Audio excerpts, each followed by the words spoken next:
On parle foot aujourd'hui, on se retrouve pour une nouvelle vidéo. En ce moment, Leicester tourne plutôt bien avec 38 points en 19 matchs. Ils sont actuellement troisième du championnat à seulement 2 points de United. Nous allons voir si c'est un candidat crédible au titre en analysant leur jeu à travers des statistiques et à travers les joueurs. C'est parti.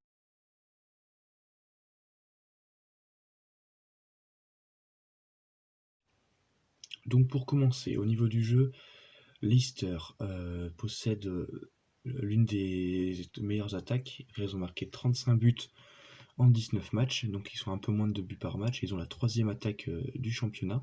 Ils possèdent aussi une très très bonne défense avec seulement 21 buts encaissés. Et donc ils possèdent aussi la troisième défense du championnat. On peut voir que déjà dans son style de jeu, j'ai envie de l'appeler la chimère, parce que c'est une équipe à deux sens. Parce on le voit, elle est que la huitième équipe en termes de possession, elle a 52,1% de possession.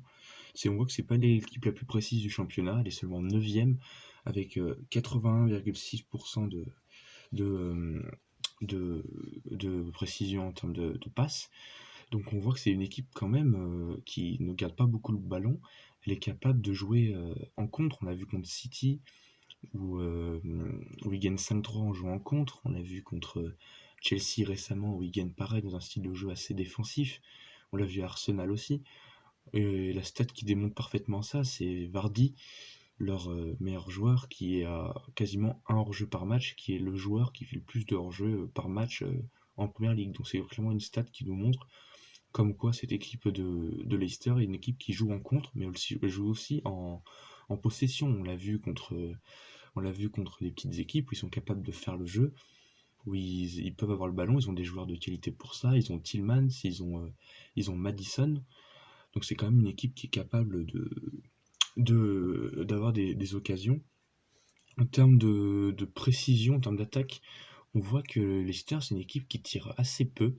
Ils sont seulement la 12e équipe en termes de tirs par match. Ils sont à 11,6 tirs par match. C'est quand même un bon ratio, mais c'est assez faible par rapport aux grosses équipes. Et on voit quand même qu'ils ont la troisième attaque. Donc ça montre quand même une équipe assez réaliste. Et en termes de tirs cadrés, ils sont en moyenne à 4 tirs cadrés par match.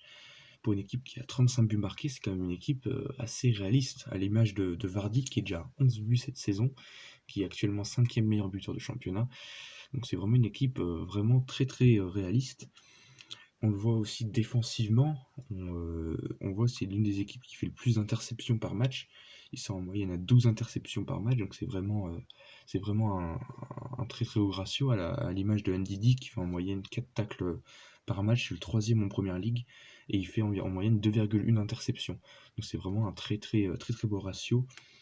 On le voit aussi, le club est en moyenne à 12 interceptions par match.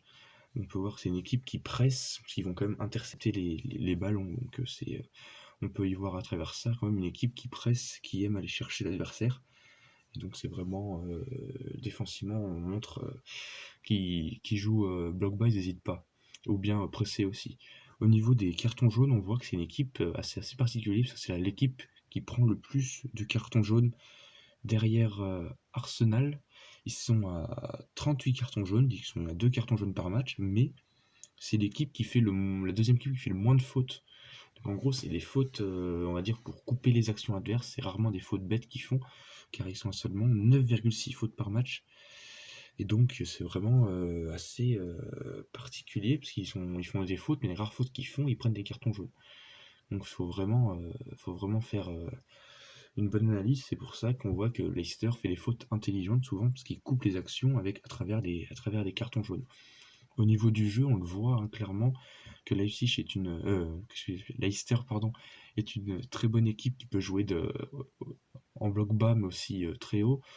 On l'a vu contre plein d'équipes, on les voit faire le jeu, mais on les voit aussi attendre, comme je l'ai dit, contre City, Tottenham, United, à travers Jamie Vardy. Donc on le voit, leur buteur de 34 ans, qui a 11 buts, 5 passes D, donc il est meilleur buteur et meilleur passeur du club, est vraiment l'homme en forme de ce club.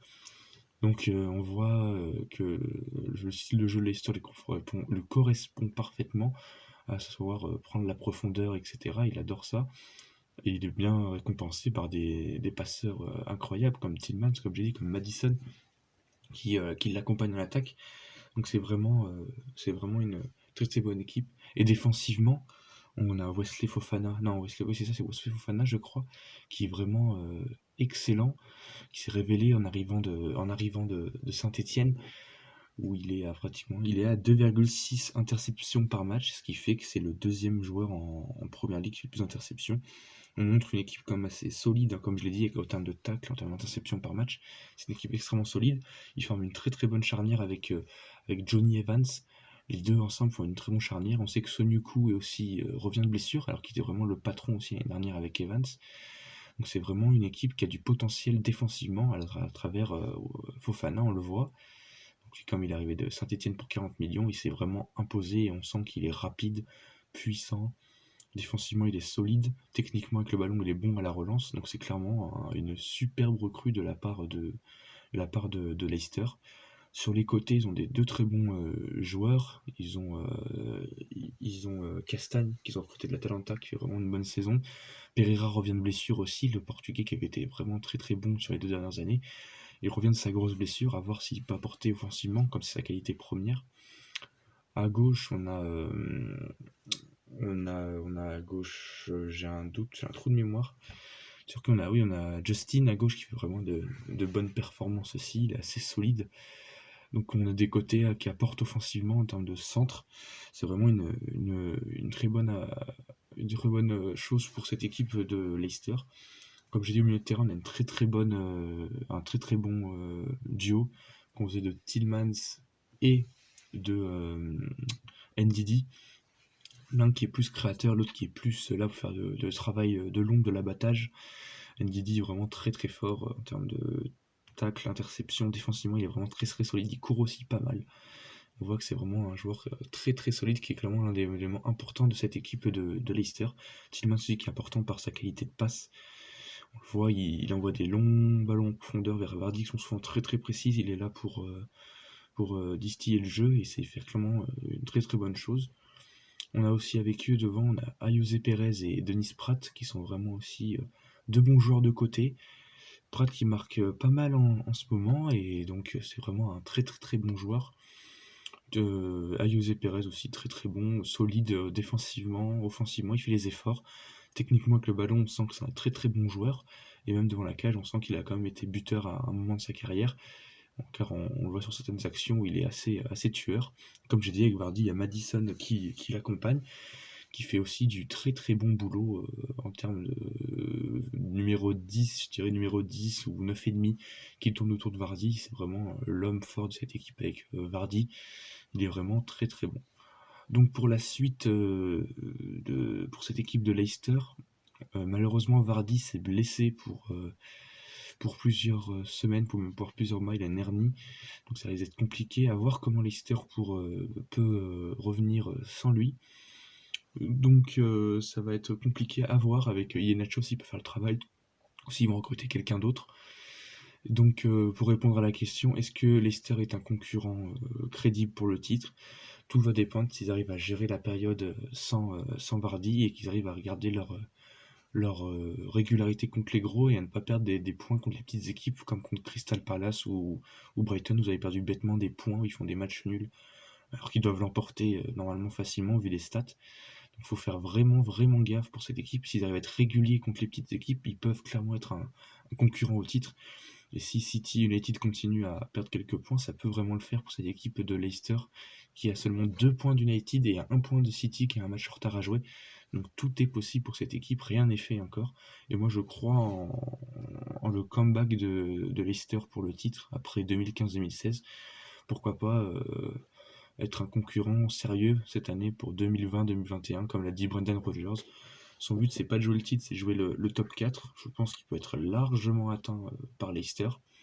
Clairement, pour moi, ils sont au-dessus de Tottenham, ils sont au-dessus de Chelsea, ils sont au-dessus d'Arsenal, au-dessus de Southampton, au-dessus d'Aston Villa.